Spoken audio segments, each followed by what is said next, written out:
புள்ளிமானின் அறிவும் தைரியமும். ஒரு காலத்துல பசுமை நிறைந்த ஒரு அழகான காட்டுல ஒரு புள்ளிமான் வாழ்ந்து வந்தது. அதன் உடம்பு முழுக்க வெள்ளை வெள்ளை புள்ளிகள், நீளமான கால்கள், பெரிய பெரிய கண்கள். அதனால எல்லா விலங்குகளும் அத புள்ளிமான்னு அன்பா கூப்பிடுவாங்க.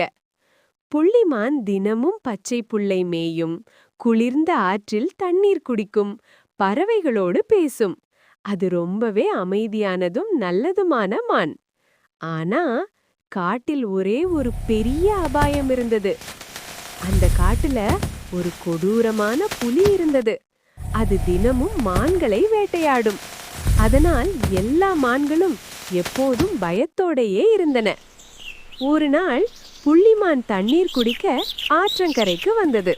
அப்போ சரக் சரக் புதர்களுக்குள்ள இருந்து புலி வெளிவந்தது. ஹா! புலி கர்ஜித்தது. இன்னைக்கு நீதான் என் உணவு. புள்ளிமான் ஓடல, அழல, அமைதியா நின்னது.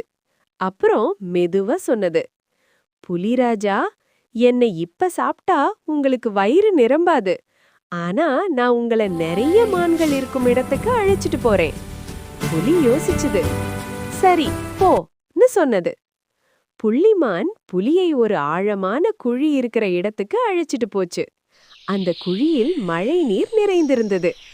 புள்ளிமான் சொன்னது, புலிராஜா, அந்த நீருக்குள்ள உங்களோட பகை புலி இருக்கு. புலி நீருக்குள்ள பார்த்தது. அதுக்கு தன்னோட பிரதிபலிப்பு தெரிஞ்சது. ஓ, இன்னொரு புலியான்னு கோபத்தோட குழிக்குள்ள குதிச்சது. பிளாஷ்! புலி குழிக்குள்ள விழுந்தது. அதுக்கு வெளியே வர முடியல. புள்ளிமான் உடனே மற்ற மான்களை எல்லாம் கூப்பிட்டது. எல்லாரும் சந்தோஷமா குதிச்சாங்க. பயமெல்லாம் போயிடுச்சு. அந்த நாளிலிருந்து புள்ளிமான் காட்டின் ஹீரோ ஆனது. எல்லா விலங்குகளும் ஒரே குரலில் சொன்னது, பலமில்லாவன் கூட புத்திசாலி என்றால் எந்த ஆபத்தையும் ஜெயிக்கலாம். கதையின் நீதி: புத்தி பலத்தை விட பெரியது. அமைதி தைரியமாக மாறும். தைரியமும் அறிவும் இருந்தால் வெற்றி நிச்சயம்.